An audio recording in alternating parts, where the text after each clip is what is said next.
নমস্কার। Live through astrology চ্যানেলে আপনাদের সকলকে স্বাগত। আজ আমরা নিয়ে চলে এসেছি কর্কট রাশি 2025 সাল কেমন যাবে সেই সংক্রান্ত ভিডিও। কর্কট রাশি, রাশির অধিপতি চন্দ্র। আমরা দেখে নিই প্রথমে গ্রহগত গোচর কোথায় রয়েছে, বিশেষ করে বৃহস্পতি, শনি, রাহু এবং কেতু। প্রথমেই যেটা দেখে নিতে হবে বৃহস্পতি। বৃহস্পতি 2025 সালে কর্কট রাশির 12th হাউসে থাকবে, যেখানে আমি লিখলাম। সেই গোচর হবে 15ই মে 2025 থেকে আগামী এক বছরের জন্য। প্রথমত জেনে নিতে হবে বৃহস্পতি 12th হাউসে কি রেজাল্ট দেবে। 12th হাউস হলো আমাদের ব্যয়ের ঘর, খরচের ঘর। আমাদের যা উপার্জন সেটা কিভাবে ব্যয় হবে, ব্যয় অতিরিক্ত হবে না খারাপ হবে না ভালো হবে, সেই ঘর পুরোপুরি, সেই জিনিস বা সেই সংক্রান্ত বিষয় পুরোপুরি নির্ভর করছে আমাদের 12th হাউস থেকে। 12th হাউস আবার হসপিটালাইজেশনের ঘর। 12th হাউস মোক্ষ লাভের ঘর। তার মানে বৃহস্পতি যখনই কোনো ঘরে প্রবেশ করে, সেই ঘরের অ্যাক্টিভিটি বাড়িয়ে দেয়। বৃহস্পতি জেনারেলি এনহ্যান্সার হিসেবে কাজ করে। তাই যখনই এই ঘরে বৃহস্পতি অবস্থান করবে, অবশ্যই নেগেটিভ এফেক্ট কিছুটা হলেও দূর হবে, কিন্তু খরচ সম্পর্কে আপনাদের একটু হলেও সচেতন হতে হবে। যেহেতু হসপিটালাইজেশনের ঘর, বৃহস্পতি আমাদের শরীরে যে যে শরীর শরীরের অঙ্গগুলো ডিনোট করে, বিশেষ করে লিভার বা ফ্যাট, এই জায়গা। তা সেই অনুযায়ী দেখতে গেলে আপনাদের লিভার বা ফ্যাট বা পেট সংক্রান্ত বিষয়ে একটু হলেও সচেতন হতে হবে। সেই সংক্রান্ত রোগের আগমন হতে পারে। এবং অবশ্যই খরচের জায়গা, উপার্জন যা করছেন সেটা বুঝে খরচ করতে হবে। বা খরচের জায়গায় দেখবেন শুরুর দিকে বৃহস্পতি যখনই এখানে আসবে, একটু হলেও বেহিসেবি খরচ, অনিয়ন্ত্রিত খরচ হওয়ার সম্ভাবনা রইল। প্রথমত বৃহস্পতি এই ঘরে বসে দৃষ্টি দেবে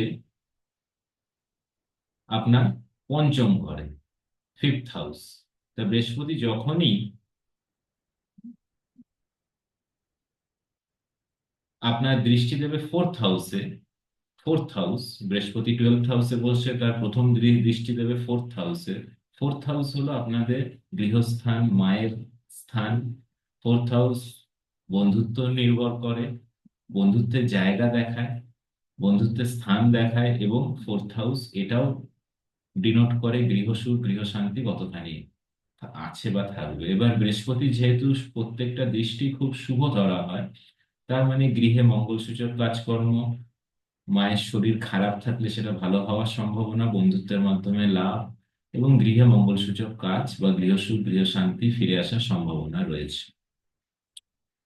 এর পরের দৃষ্টি বৃহস্পতি আপনাদের দেবে আপনাদের 6th হাউস। 6th হাউস হলো রোগ ঋণ শত্রুর ঘর। তার মানে গত 15ই মে এর আগে যদি কোনো রোগ ঋণ শত্রু বিষয়ক কোনো রিলেটেড কোনো অ্যাক্টিভিটি আপনাদের জীবনে ঘটে থাকে এর আগে, সেটা এবার সমাধান হওয়ার সম্ভাবনা রইল। সেটা রোগ ঋণ শত্রু, তিন দিক থেকে। বৃহস্পতির শেষ দৃষ্টি পড়ে যাবে আপনাদের 8th হাউসে। 8th হাউস হলো আমাদের ট্রান্সফরমেশনের ঘর, দুঃখ কষ্ট মৃত্যু ঘর।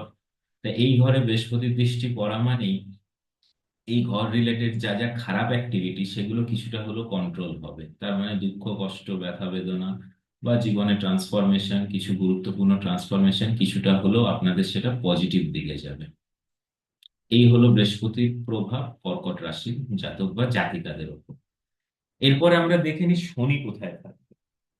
শনি এই মুহূর্তে আপনাদের 8th হাউসে আছে, যেখানে আমি আমার পয়েন্টটা ডিনোট করছি।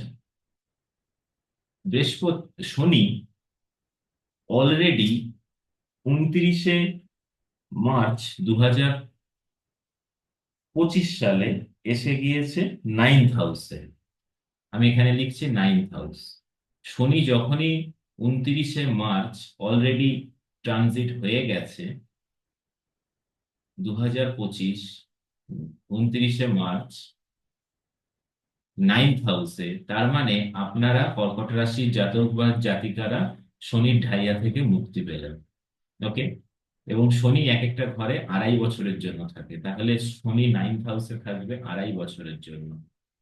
তার মানে প্রথমত শনি এইট হাউসে থাকলে যে শনির ঢাইয়া শুরু হয় এবং সেই সংক্রান্ত যা যা খারাপ অ্যাক্টিভিটি দেখা যায় বা তার যা নেগেটিভ এফেক্ট আসে জীবনে, সেটা কিছুটা হলেও আপনাদের কমবে, এবং কিন্তু সেটা ধীরে ধীরে কমবে, কেন শনি খুবই ধীর গতিতে এক একটা ঘরে থাকে, এবং সেই অনুযায়ী ওনার যা যা ইম্প্যাক্ট ভালো মন্দ সবকিছুই ধীরে ধীরে আসে। তা পজিটিভটাও ধীরে ধীরেই আসবে। কিন্তু শনি নাইন্থ হাউসে বসে কি এফেক্ট দেবে? নাইন্থ হাউস হলো আমাদের লাক, ফরচুন, পিতার ঘর। আমরা কতটা স্পিরিচুয়াল, সেই ঘরটাও, সেই অ্যাক্টিভিটিও ডিনোট করে বা সেই বিষয়টাও ডিনোট করে নাইন্থ হাউস। অর্থাৎ নাইন্থ হাউস যখনই শনি কোনো ঘরে বসে, সেই ঘরের অ্যাক্টিভিটি কিছুটা হলো রেস্ট্রিক্ট করে দেয়। পিতার সাথে সম্পর্কের অবনতি, পিতার শরীর খারাপের যোগ থাকলো, লাখ ফরচুন কোনো কারণে মনে হতে পারে খুব কম, বা যে জায়গায় যতখানি ভাগ্য থাকার কথা আপনাদের মনে হতে পারে যে না সেটা নেই, কিন্তু ধৈর্য ধরলে সেই লাখ ফরচুনও আসবে, কিন্তু সেটা ধৈর্য ধরা সময়ের ব্যাপার আছে। ইনস্ট্যান্ট কিছু ভাববেন না, ইনস্ট্যান্ট কিছু পাওয়ার চিন্তা করবেন না, তাহলে শনির নেগেটিভ এফেক্টই আসবে, পজিটিভ কিছু আসবে না। এছাড়া এই মুহূর্তে এই 2.5 বছরে দেখবেন স্পিরিচুয়াল অ্যাক্টিভিটি একটু হলেও কমতে পারে, কিন্তু সেটা যতটা সম্ভব মনের জোর নিয়ে যদি এগিয়ে নিয়ে যেতে পারেন স্পিরিচুয়াল অ্যাক্টিভিটি, তাহলে কিন্তু ফাইনালি সেটা কিন্তু অ্যাট দা এন্ড সেটা পজিটিভ রেজাল্টই দেবে। কিন্তু তাও দেখবেন কোনো পুজো বা কোনো পুজো সম্বন্ধীয় কোনো কাজকর্ম করতে গেলে দেখবেন একটু বাধা আসতে পারে। চিন্তার কিছু নেই, মনের জোর নিয়ে এগিয়ে গেলে হয়তো সেটাও সম্ভব হয়ে যাবে। তা শনি এই নাইন্থ হাউসে বসে দৃষ্টি দেবে, প্রথম দৃষ্টি দেবে 11th হাউসে। শনির প্রথম দৃষ্টি পড়ে যাবে 11th হাউস। 11th হাউস হলো আমাদের উপার্জন, উপার্জনের জায়গা, আমাদের মান সম্মানের জায়গা। 11th হাউস আবার আমাদের বড় ভাই বোনের জায়গা, আমাদের থেকে বয়সে বড় যারা। তা যখনই 11th হাউস আমাদের গেম, আমাদের লাভ, আমাদের মান সম্মান, আমাদের উপার্জনের জায়গা ডিনোট করে, এবং শনির দৃষ্টি যে যে ঘরে পড়ে, যেখানেই পড়ে, সেটাকে একটু হলো চ্যালেঞ্জিং হিসেবে ধরা হয়। নেগেটিভ বলবো না, চ্যালেঞ্জিং বলছি। তো যখনই এই ঘরে 11th হাউসে শনির দৃষ্টি পড়ছে, তার মানে এই হাউস রিলেটেড যা যা অ্যাক্টিভিটি আপনাদের একটু হলেও কিন্তু চ্যালেঞ্জিং মনে হতে পারে। মনে হতেই পারে যে উপার্জন যতটা হওয়া উচিত কর্ম অনুযায়ী সেটা হচ্ছে না, মান সম্মানের জায়গাও বা পাওনা বা কিছু লাভ বা গেম যেটাই হোক, সেটা যেন একটু কম মনে হচ্ছে নিজেদের কর্ম অনুযায়ী। কিন্তু আবার বলছি, ধৈর্য ধরে কাজ করে শনির পছন্দ, এবং শনির সেইভাবেই রেজাল্ট দেয়। ধৈর্য ধরা ছাড়া এখানেও কোনো উপায় নেই। শনির সেকেন্ড দৃষ্টি পড়ে যাবে আপনাদের থার্ড হাউস। থার্ড হাউস হলো আমাদের পরাক্রম, সাহস, আমরা আমরা কতটা পরিশ্রম করব, আমাদের ছোট ভাই বোনেদের ঘর। তো যখনই শনির দৃষ্টি এই থার্ড হাউসে এসে পড়ছে, দেখবেন ছোট ভাই বোনেদের সাথে একটু হলো সেই সম্পর্ক নিয়ে একটু হলো সমস্যা, অশান্তি হলেও হতে পারে। যে কোনো জায়গায় চট করে এগিয়ে গিয়ে কথা বলা, পরাক্রম, সাহস দেখানো, একটু বুঝে, একটু মাথা ঠান্ডা রেখে একটু হলেও সেই জায়গাটাকে আহ বুঝে হ্যান্ডেল করা, আদারওয়াইজ সমস্যায় পড়তে পারেন। মানে হয়তো কোনো সমস্যা বা কোনো কোনো পরিস্থিতিতে পরাক্রম দেখানোর আগে একটু ভাবনা চিন্তা করে এগোনোই ভালো, না হলে নিজের জীবনে সমস্যা আসতে পারে। শনির শেষ দৃষ্টি আপনাদের পড়ে যাচ্ছে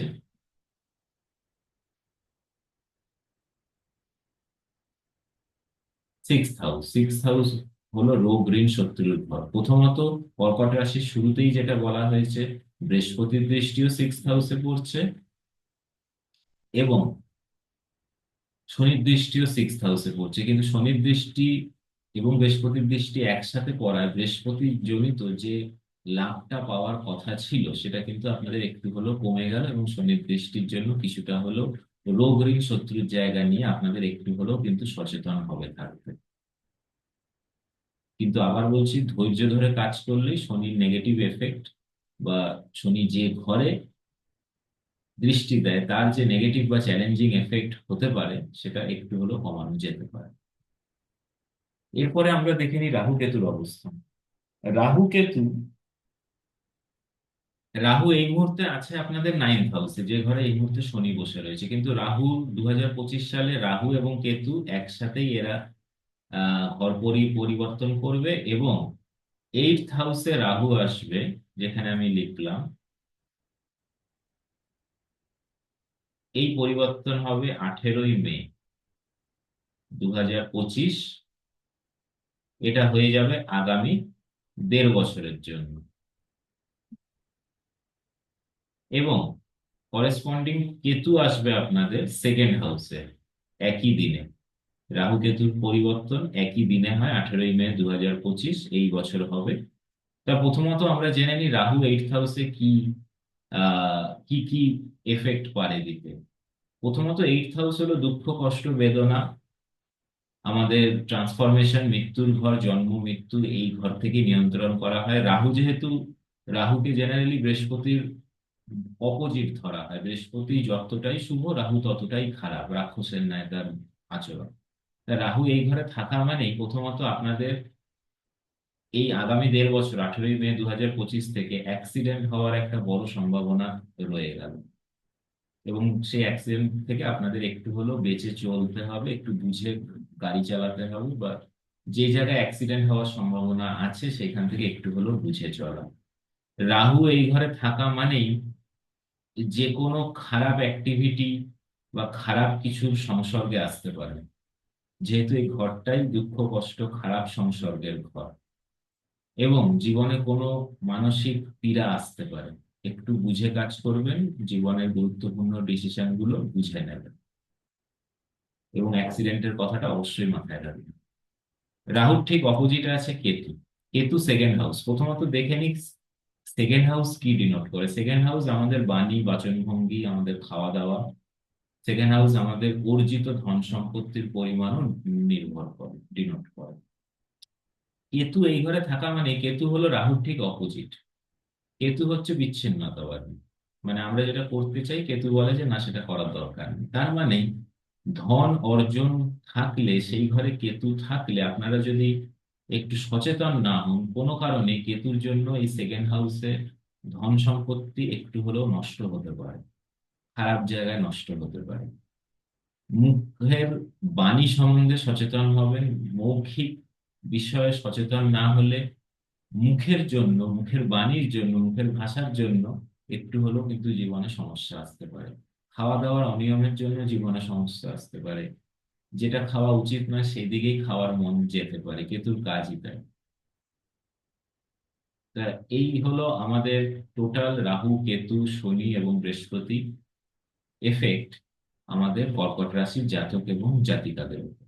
কিন্তু আবার প্রত্যেক ভিডিওতে যেমন বলে থাকি, এখানেও বলছি যে এটা কিন্তু জেনারেলাইজড অ্যানালিসিস। আমরা আপনাদের ডেট অফ বার্থ এবং বার্থ টাইম জানি না। সেই কারণে আসলে আপনাদের বার্থ চার্টে কি আছে সেটা জানতে পারলে এই গ্রহগত পজিশন এবং তার এফেক্ট আরো মেটিকুলাসলি বলা যেতে পারে। সেখানে প্রেডিকশন আরো স্ট্রং হয়। তা আপনারা যদি নিজেদের জন্মছক অ্যানালিসিস করতে চান, এই YouTube channel life through astrology চ্যানেলের ডেসক্রিপশনে সবকিছু ডিটেলস দেওয়া আছে, আপনারা চাইলে যোগাযোগ করতে পারেন।